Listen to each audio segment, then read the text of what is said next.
पाकिस्तान में आजकल एक मुलाकात की बड़ी चर्चा है। ये मुलाकात हुई है कतर में। मुलाकात करने वाला पाकिस्तान का सबसे पावरफुल मौलाना है।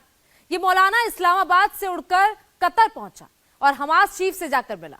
कहा जा रहा है कि ये मुलाकात करवाई गई है। मुलाकात में बात हुई है कि पाकिस्तान हमास की मदद करेगा और हमास ने अपने विश लिस्ट में भी पाकिस्तान के सामने रख दी है।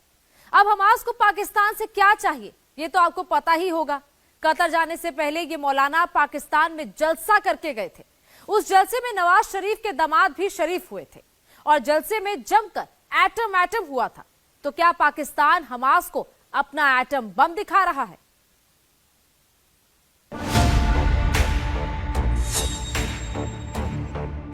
फजलुर रहमान पाकिस्तान का कट्टरपंथी नेता और इस्माइल हानिया आतंकी संगठन हमास का चीफ।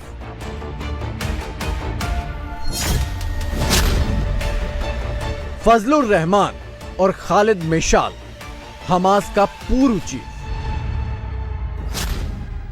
हमास और इजराइल की जंग के बीच कतर में हुई एक पाकिस्तानी नेता की ये मुलाकात दुनिया के साथ साथ पाकिस्तान में भी सुर्खियां बनी है। सबसे पहले आपको बताएंगे जमीयत उलमा इस्लाम के अमीर मौलाना फजलुर रहमान ने दोहा में फलस्तीनी मुजाहमती तहरीक हमास के रहनुमाओं खालिद मशाल और इस्माइल हानिया से मुलाकात की है। मौलाना फजलुर रहमान के हमास की क़यादत से राब्ते JUI के अमीर मौलाना फजलुर रहमान हमास रहनुमाओं से मुलाकातों के लिए कतर पहुंच गए। मौलाना फजलुर रहमान की हमास रहनुमा खालिद मशाल से अलविदाई मुलाकात हुई और हमास के रहनुमाओं ने मौलाना फजलुर रहमान का खुसूसी शुक्रिया भी अदा किया। कतर में मौलाना फजलुर रहमान की हमास रहनुमाओं खालिद मशाल और इस्माइल हानिया से मुलाकात। मसला फलस्तीन पर रहनुमाओं में तफसीली तबादला ख्याल हुआ। इंटरनेट पर इस मुलाकात को लेकर बड़े बड़े दावे किए जा रहे हैं। कहा जा रहा है कि जो इस्लामिक देशों का संगठन OIC न कर सका वो फजलुर रहमान ने कर दिखाया। हमास सरगना से मिलने क्यों गया पाकिस्तानी नेता? हमास और पाकिस्तान के बीच कौन सी डील हो गई? हमारी गवर्नमेंट का ये फर्ज बनता है कि हमारे पास ये जो एटम बम रखे हुए हैं, जो इतने ये खतरे डेंजरस जो से बम हथियार रखे हुए हैं, तो इनका अचार डालना है, इनको इस्तेमाल करें। हम सुपर पावर इस टाइम एटमी ताकत है कि हमारे मुसलमानों बेपकार है हमें। हमास आतंकी इस्माइल हानिया और खालिद मिशाल 3 हफ्तों से पूरे पाकिस्तान में घूम घूम कर वर्चुअल रैलियां कर रहे हैं और जिहादी नारे लगवा रहे हैं।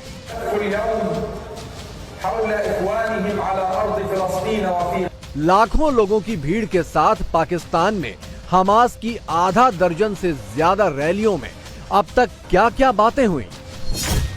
पाकिस्तान का एटम बम, पाकिस्तान का इस्लामिक बम, हमास का पाकिस्तान पर भरोसा, इजराइल के लिए जिहाद, इजराइल का खात्मा। तो क्या मौलाना फजलुर रहमान पाकिस्तान आर्मी की तरफ से इन्हीं नारों पर मुहर लगाने के लिए हमास आतंकियों के दरबार पहुंचे थे? 57 इस्लामी मुमालिक, लेकिन इन 30 दिनों में सिर्फ एक मुसलमान सियासतदान ने यह फैसला किया गजा जाकर मुसलमानों की ना सिर्फ इमदाद करनी है बल्कि उनके लिए आवाज हक भी बुलंद करना है। मौलाना फजलुर रहमान ने कतर में इस मुलाकात में इस बात का इरादा किया है अगर उनको किसी भी किस्म की कुर्बानी देना पड़ी तो वो उस कुर्बानी से दरेग नहीं करेंगे। हमास का सबसे बड़ा लीडर पाकिस्तान के शहर कराची या इस्लामाबाद में लोगों से लाइव एड्रेस करता है। ये बात पाकिस्तान के लिए ठीक रहेगी कि जिस लीडर को इस वक्त दुनिया की बड़ी ताकतों की तरफ से एक दहशतगर्द करार दिया गया है और जिसकी तरफ से एक इजराइल में हमला किया गया और उसके बाद जो है ये जंग स्टार्ट हुई और ये बात कही गई है कि इस्माइल हानिया ने मौलाना फजलुर रहमान को पैलेस्टीनियंस का वो स्टैंड पेश कर रहे हैं और माएँ बहनें आपकी तरफ देख रही हैं। लेकिन इस्माइल हानिया से क्या वहां पर किसी ने ये सवाल किया कि सरकार आप खुद कहां पर हैं इस वक्त? क्या आप फलस्तीन में जंग लड़ रहे हैं या आप कतर में बैठे हैं या आपकी तमाम लीडरशिप कतर में मौजूद है? वहां पर यकीनन उस रैली में ये सवाल किसी ने नहीं किया होगा क्योंकि वहां पर मौजूद लोगों के जहनों में ये सवाल उठ ही नहीं सकता। कतर रवाना होने से पहले पाकिस्तानी नेता मौलाना फजलुर रहमान ने हमास सरगना इस्माइल हनिया से कराची के जुलूस में वर्चुअल भाषण दिलवाया था और हमास को बाकायदा लब्बैक कहा था। मतलब ये कि वो हमास के दरबार में हाजिर हो रहे हैं। मैं अपने फलस्तीनी भाइयों को बताना चाहता हूं, आपने हमें आवाज दी, हमने उस पर लब्बैक कहा। हम मैदान में उतर आए हैं। अवाम के सैलाब आपने पेशावर में भी देखा, आपने क्वेटा में भी देखा, आपने आज कराची में भी देखा। 7 अक्टूबर को जो फिलिस्तीन की मुजाहिदीन ने इसराइल पर हमला किया तो एक बार फिर आवाज आई इसराइल की तरफ से कि ये फिलिस्तीनी दहशतगर्द है। मैं उनको बताना चाहता हूं कि दहशतगर्द रियासती दहशतगर्द इसराइल और फिलिस्तीनी मुजाहिद है अपने आजादी की। पाकिस्तान में ये नैरेटिव सेट किया जा रहा है कि हमास को दुनिया में अगर किसी देश पर सबसे ज्यादा भरोसा है तो वो पाकिस्तान पर है और हमास के इस भरोसे की वजह है पाकिस्तान के कट्टरपंथी, पाकिस्तान का मुसलमान और पाकिस्तान का एटम बम। वो खुद पुकार के कह रहे हैं कि हमारी निगाहें पाकिस्तान पर हैं। जब हमास के सरबरा कह रहे हैं कि हमारी निगाहें पाकिस्तान पे लगी हुई हैं, कौन सा तबका है जिससे उनको उम्मीदें वाबस्ता हैं और जो कर सकता है इस वक्त फैसला कुन इकदाम, वो है पाकिस्तान के अवाम, पाकिस्तान के मुसलमान। आतंकी संगठन हमास से मिल रही इस दाद से पाकिस्तानी फूले नहीं समा रहे हैं। जिहाद और बम तो पहले ही इनकी जुबान पर होता था, लेकिन अब हमास से मोहब्बत में इजराइल पर सीधे एटम बम ही पटक देने के लिए ये छटपटा रहे हैं। हमारी गवर्नमेंट का ये फर्ज बनता है कि हमारे पास ये जो एटम बम रखे हुए हैं, जो इतने ये खतरे डेंजरस जो से बम हथियार रखे हुए हैं, तो इनका अचार डालना है, इनको इस्तेमाल करें। अगर एक वहाँ पे लहू लहान हो रहे हैं, बच्चों लाशें गिर रही हैं, वहाँ पे कब्रिस्तान बना हुआ, मट्टी का ढेर बना हुआ, तो इनका काम है उन पे हमला करें। हमारे मुसलमान कंट्री का, ममालिक का यही फर्ज बनता है कि उनके ऊपर हमला करें जो फलस्तीन के ऊपर हमला कर रहा है और जिन्होंने फलस्तीन के लिए मुश्किलात और परेशानियों की वजह बनी है, उनके ऊपर बम गिराए जाके। आर्मी चीफ को चाहिए कि अपने कम से कम 200-250-300 बंदा भेजना चाहिए। अच्छा। वो 200-250 बंदा अगर शहीद भी हो जाएगा ना वहाँ पे, तो फौज खत्म नहीं होने लगी। फौज बहुत है। हाँ। बॉर्डरों पे हमारे बहुत फौज है। हाँ। मुल्क को, हालात को गोली मारे। मुसलमान कोई कमजोर ताकत नहीं है। अच्छा। हम साबित कदमी से उनका मुजाहरा करेंगे। अच्छा। और दुश्मन को नेस्तो नबूद कर देंगे। आप भी जिहाद के लिए निकलेंगे? जिहाद के निकले हम तैयार हैं, तो हम किसी से नहीं डरते हैं। इंशाल्लाह हम खत्म कर देंगे, कुफर को खत्म कर देंगे। दरअसल लंबे इंतजार के बाद पाकिस्तान में चुनाव की तारीखें निकल आई हैं। फरवरी 2024 में पाकिस्तान में नई सरकार के लिए वोट डलेंगे। वोट के लिए सारी पार्टियां लोगों को लुभाने में जुटी हैं और पाकिस्तान में लोगों को लुभाने का सबसे आसान तरीका है जिहाद का नारा। दूसरा सबसे अच्छा तरीका है यहूदियों के खिलाफ नारा। जेल में बंद इमरान खान को उनके विरोधी यहूदी एजेंट करार दे चुके हैं और मौजूदा इजराइल हमास जंग पाकिस्तानी नेताओं के इस चुनावी एजेंडे में एकदम फिट बैठी है।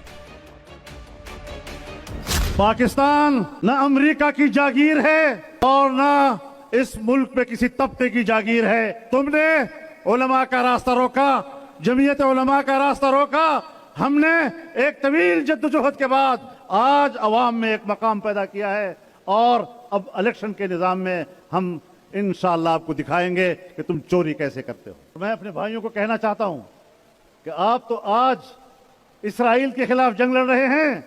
हमने तो 2018 के बाद इसराइली एजेंट के खिलाफ जंग लड़ा और आज उसको मकाफात अमल के हवाले किया है। चुनावी तारीखों के ऐलान के ठीक पहले नवाज शरीफ 4 साल बाद पाकिस्तान में दोबारा पहुंच चुके हैं और उनके आने के ठीक पहले उनके दामाद यानी मरियम नवाज के पति कैप्टन सफदर नैरेटिव सेट कर चुके हैं। 14 अक्टूबर की हमास रैली में कैप्टन सफदर ने एटम बम का जिक्र किया था। कैप्टन सफदर ने कहा कि पाकिस्तान का एटम बम पूरी इस्लामिक दुनिया का एटम बम है। फलस्तीन के मेरे मैसेज हमारे भाई, मैं आपको बावर करवा रहा हूँ, पाकिस्तान के पास जो एटम बम है ये पाकिस्तान का नहीं है, ये उम्मत मुसलमान का है। ये हर उस मुसलमान का है जो कहता है ला इलाहा इल्लल्लाह मुहम्मद रसूलुल्लाह। ये बात है या नहीं? भूखी प्यासी जनता से वोट लूटने के लिए पाकिस्तान के नेताओं, मुल्ला और मौलानाओं ने गाजा पट्टी वाली जिहादी बीन बजा दी है और पाकिस्तानी आवाम बेसुध होकर झूमने लगी है। कल भी एक मजाइल चलाया हमने ये सब कुछ एक पावर होके, हम तो वो कहते हैं कि एक इशारा करेंगे, ये सारी दुनिया के ऊपर बटन दबाने की देर है, फिर कुछ नजर नहीं आएगा। अच्छा। हमें डरने की जरूरत नहीं है किसी से, ये अल्लाह ने हमें बनाया है सारा कुछ। इनको ये गलत फहमी है, ये मुसलमानों ने इकट्ठा होना है। अच्छा। हाँ, ये शुरुआत हो चुकी है अब इंशाअल्लाह ताला आगे जो कुरान में हमारे लिखा हुआ ना, वो सब निशानियां नजर आना शुरू हो जाएंगी। पाकिस्तान में आवाजें उठ रही हैं कि पाकिस्तानी फौज गाजा जाए, पाकिस्तान इजराइल से लड़ने के लिए अपने मुजाहिद गाजा भेजे और इजराइल पर हमले के लिए हमास को पाकिस्तान अपना एटम बम दे। जहाज फर्ज हो चुका है, अगर अमेरिका अपनी फौजें इसराइल भेज सकते तो हमें भी अपनी फौजें फलस्तीन भेजनी चाहिए। अच्छा। और हमें फर्ज हो चुका है हम पर। ये हमारा दीन का मसला है, हम उनकी हमायत जरूरी करनी चाहिए, ये हर हाल में होनी चाहिए। कह रहे कि दीन का मसला और दीन की हिफाजत का जिम्मा मुसलमानों के सुपुर्द है। हाँ जी, हम सब मुसलमान एक साथ खड़े हैं, हम सुपर पावर इस टाइम एटमी ताकत है कि हमारे मुसलमानों बेपुकार है हमें कि हमारी आगे मदद करें। हमारे पाकिस्तानी अवाम को एक कॉल आर्मी चीफ करे, इंशाल्लाह गाज़ा से जो भी किसी को कुछ मिला वो इंशाल्लाह जज्बे के साथ जरूर पहुंचेंगे। पाकिस्तान में माहौल ऐसा सेट कर दिया गया है कि कोई भी 7 अक्टूबर के हमास के बर्बर हमले के बारे में कुछ कहना सुनना ही नहीं चाहता। जैसे कि पूर्व क्रिकेटर वसीम अकरम की ऑस्ट्रेलियन बीवी शनायरा, उन्होंने इजराइल के समर्थन में एक गोलमोल ट्वीट क्या कर दिया, सब टूट पड़े। जब से फलस्तीन और इजराइल की जंग जारी है, जब से ये सब कुछ हो रहा है, जब से छोटे छोटे मासूम बच्चों को शहीद किया जा रहा है, आपने देखा होगा पूरी दुनिया के अंदर फलस्तीन के हक में आवाजें बुलंद हो रही हैं। लेकिन अफसोस की बात यह है कि हमारे मुल्क के वो हीरोज जिनको हम बड़ा मकाम देते हैं, आए रोज अपने शोज के अंदर इनवाइट करते हैं, उनके अहले खाना जब इसराइल के साथ हिमायत का ऐलान करते हैं तो सोचें कि क्या गुजरती है। अब की बार ये ऐलान किसने किया है इसराइल के हक में, वो कोई और नहीं है बल्कि वो हैं शनीरा अकरम यानी कि वसीम अकरम की मिसेस। इससे पहले भी आपको याद होगा जमाइमा ने ट्वीट्स किए हैं, इमरान खान के बच्चों ने ट्वीट्स किए हैं कि वो इसराइल के साथ हैं। मेरा ख्याल है माहिरा खान ने अभी तक कोई बात नहीं की है। मेरे ख्याल से वो एक्टर्स बात नहीं करते जो भारत जाते हैं। लेकिन शर्म से डूब मरना चाहिए हमारे मीडिया को, शर्म से डूब मरना चाहिए उन लोगों को जो इस तरह के लोगों को हमारा स्टार बनाकर आए रोज मॉर्निंग शोज में और टॉक शोज में बिठाते हैं। ऐसे लोगों का बाइकॉट होना चाहिए। हमास के समर्थन और जिहाद में भागीदारी की कसमें खा रहे पाकिस्तानी नारेबाजी के बाद खुद तो अपनी जिंदगी मजे में जी रहे हैं, लेकिन चाहते ये हैं कि पूरी दुनिया गाजा के लिए मातम मनाए। सऊदी अरब में पॉप स्टार शकीरा के शो को लेकर ट्विटर पर शेम शेम ट्रेंड कराया जा रहा है। शाकिरा ने सऊदी अरब में कंसर्ट किया है कल परसों में, उस पे पूरी दुनिया में शोर मच रहा है कि उधर गजा में फलस्तीनियों का जेनोसाइड हो रहा है, सऊदी अरब कंसर्ट कर रहा है, मजे कर रहा है, एंजॉय कर रहा है। तो क्या बाकी दुनिया खामोश होकर बैठी है? पाकिस्तान वर्ल्ड कप नहीं खेल रहा। अगर इतना ही ड्रामा करना है तो फिर वर्ल्ड कप से वापस आ जाते, नहीं खेलते कि यार इस वक्त हमारे मुसलमान फलस्तीनी भाई तकलीफ में, हम कैसे एंजॉय कर सकते हैं। या पाकिस्तान की हिपोक्रेट कौम वर्ल्ड कप नहीं देख रही। अभी 2 हफ्ते 10 दिन पहले आतिफ असलम ने अमेरिका में कंसर्ट किया। उस कंसर्ट में लोग पैसे उड़ा रहे थे, तो आतिफ असलम कहता है कि ये पैसे आप उड़ाएं ही नहीं, गजा की मदद के लिए डोनेट कर दें। टोपी ड्रामे करवा लो, लेकिन कंसर्ट हो रहा था ना, उसमें लोग क्या रो रहे थे, मातम कर रहे थे। आतिफ असलम कर कंसर्ट में सब डांस कर रहे थे, एंजॉय कर रहे थे। या पाकिस्तान में फिल्में ड्रामे बननी बंद हो गई हैं, या टीवी पे मातम चल रहा है। लाइफ चल रही है दुनिया भर के मुसलमानों की। ये जो बाहर बैठे हैं ना, खासतौर पे तुर्की, कतर, पाकिस्तान, इस टाइप के लोग ज्यादा ड्रामाटाइज कर रहे हैं। पाकिस्तान का ये पागलपन देखकर ही हमास इस कोशिश में है कि इस्लामिक उम्मा की दुहाई देकर किसी तरह उसका एटम बम हथिया लिया जाए, क्योंकि आज नहीं तो कल पाकिस्तान को यह एटम बम बेचना ही पड़ेगा।